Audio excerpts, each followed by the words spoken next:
Hi, my name is Adam DeBaugh. I have been a member of MCC since late 1972, and I've worked for the fellowship in various capacities since 1975.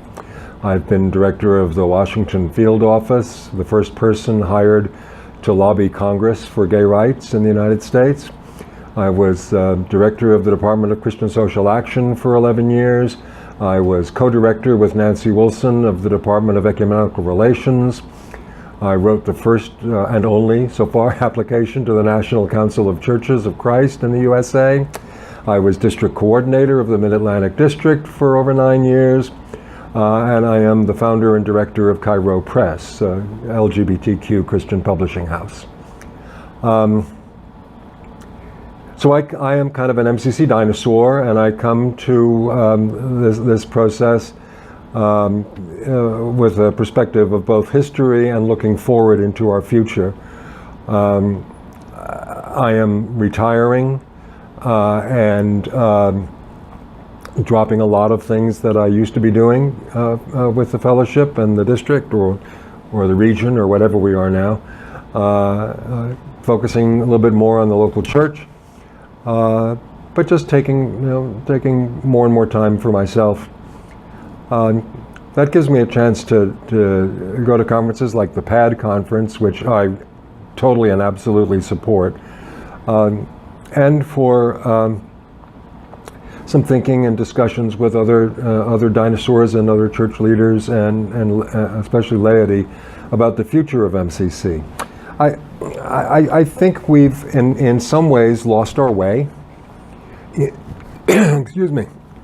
In that we used to talk in the 70s, sorry, about MCC being on the cutting edge of theology, cutting edge of activism, cutting edge of thought in the LGBTQ community. I think we've lost that. And I think one of the reasons we've lost that is that we have become too cautious, too corporate, too interested in MCC being an institution rather than MCC being a movement, and too caught up in both covering our butts and being acceptable to the broader community. I don't think we need to be acceptable to anybody but God and ourselves.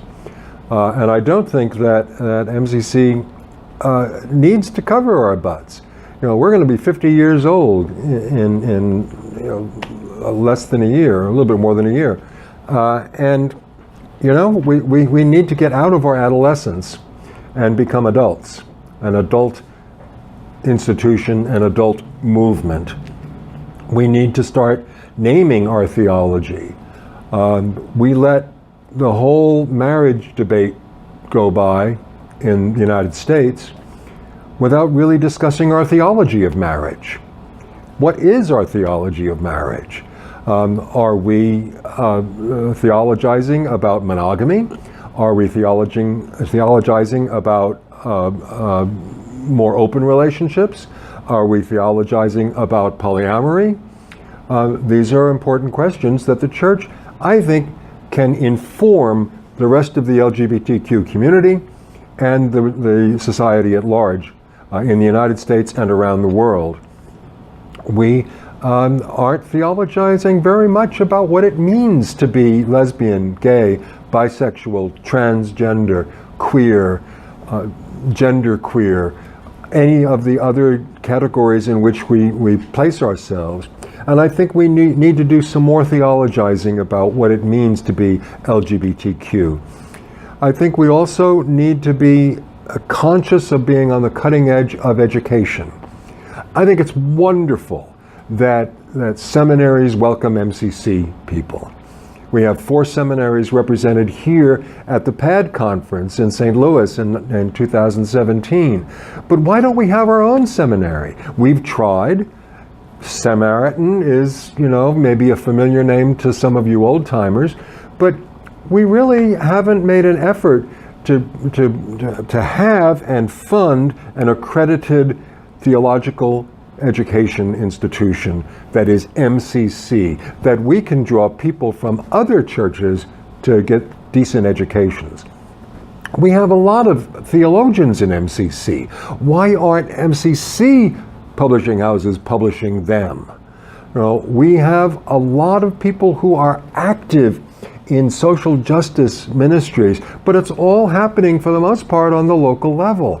Why aren't we coordinating that and making a stronger stand institutionally, you know, as a social justice church? You know, in Eastern Europe, Diane Fisher tells us that MCC is known as the Justice Church, the Human Rights Church, not the Church of Gay People. Well, why aren't we known that way in the United States? In fact, why are we diminished and minimized for our role there?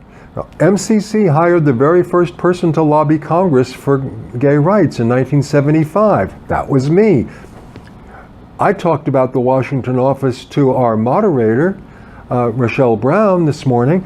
She had never heard about the Washington office. This is the head of the church, and she had never heard of that part of our history.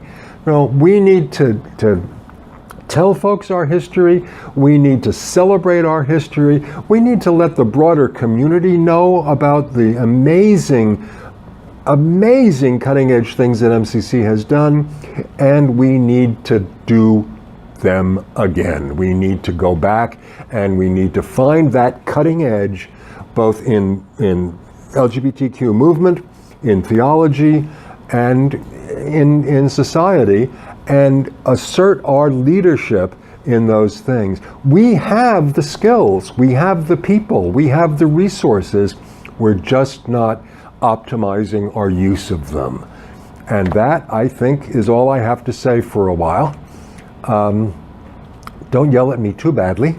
God bless you, and God bless MCC.